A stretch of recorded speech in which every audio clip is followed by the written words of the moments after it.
Here's our boy Brandon going crazy with it, okay? Going crazy with it, going nutty with it. Watch Joe Biden says he recently met with Mitterrand from Germany. Mitterrand was the French president between 1981 and 1995. He also died in 1996. Pled guilty. You know, right after I was elected, I went to what they call a G7 meeting, all the NATO leaders. It was in the south of England. And I sat down and I said, America's back. And Mitterrand from France looked at me and said, you know, why, how long are you back for?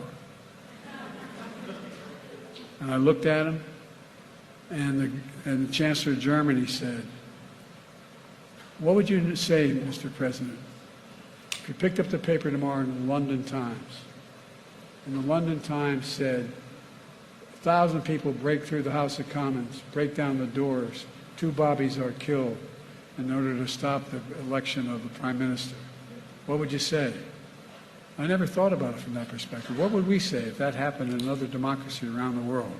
Dude, Jake Bros from Pendejo Time says, fuck it, I believe him. He's 81 and completely gone. Soul got 1 foot in the door and 1 foot in the afterlife. He's seeing the dead, and they're happy to see him. They want him to let go, but he has a Pop-Tart in the toaster he's excited to eat. Yeah, I think it's a lot funnier if you imagine that he does see dead people. Because, like, at least in that situation, there's a sense of clarity. Maybe even, like, cool special powers. You know what I mean? Rather than, that's the fucking president and he's goddamn gone. He is zooted. He is on a phenomenal, completely illegal cocktail of pharmaceuticals that are being round the clock updated, okay? To just both keep him alive, keep him standing, and also to be able to say words on camera. Good thing this guy is running for re-election. I'm telling you, man, he is fucking senile. This level of lack of mental fortitude is enough for us to recognize that, like, especially look, Ronald Reagan, by the end of his presidency, was done, okay? He was also done. He's got dementia. He gets Adderall refills more consistent than anyone else in the country. Dude, Adderall does not do this on its own. You need more, okay? He's on some experimental shit.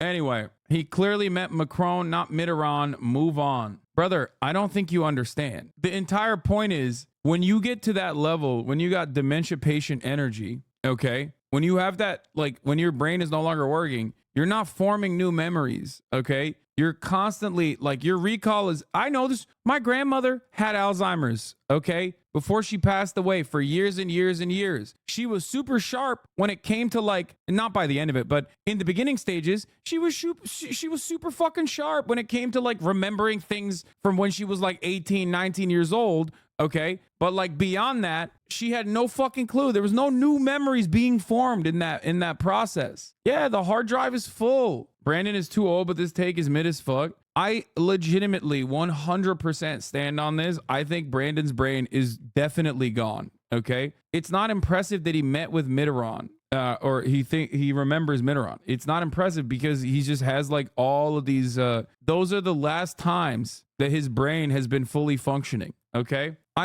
Guys, real serious question, okay? Here's the test, and I ask this all the time. I've brought this up before with Dianne Feinstein. Okay, the test is this. Do you feel comfortable with him driving the car? You get in the car, he's driving. Do you feel comfy? Are you good? Are you like, oh, I'm safe? Hell no. Get the fuck out of here. No shot. Okay? He should not be behind a wheel, let alone behind the wheel of the nation state. Okay? What's with defending Joe, chat? That's weird. He's old. It's because people recognize the writing on the wall and they know that, like, Trump is worse than Brandon. So they're just basically trying to lie to themselves and others because they think, like, being a partisan, being a loyalist in this situation is going to somehow save American democracy, not realizing that, like, the DNC keeps pumping this message, okay, that this is going to be saving American democracy, while simultaneously they're the ones who are capitulating and caving to destroy American democracy. Now, I don't think, still with all of this, I don't think that the Republicans are going to win easy here, okay? Because the Democratic Party's platform and the Democratic Party is, like, relatively more popular than it's ever been. And not only that, but Brandon has also done things overall definitely play well. The issue is he's the worst person to champion this cause. There was a reason why, like, a generic Democrat, faceless, nameless Democrat, is 18 points more popular than Brandon. And that is because this is not a thing that you can manage, okay? This is not just a simple gaffe. It's not just like, oh, he misspoke. And the more liberals say, oh, he's just misspeaking, they're just going to look like hacks and loyalists and partisans. This doesn't mean that, like, Trump is all there either, but Trump is definitely more coherent than Biden, even though he's fucking insane. Okay, that's it. Man, he's been old forever too. Look at him at 30. The youngest new face in the U.S. Senate next year will be that of Democrat Joseph Biden of Delaware. So young, in fact, that at the time of his election on November 7th... This is, like, Brandon is younger than me here, okay? Bro, it's black and white. That's crazy. Biden was not yet old enough to serve. Yesterday, that problem was resolved. ABC Capitol Hill correspondent Bob Clark has the story.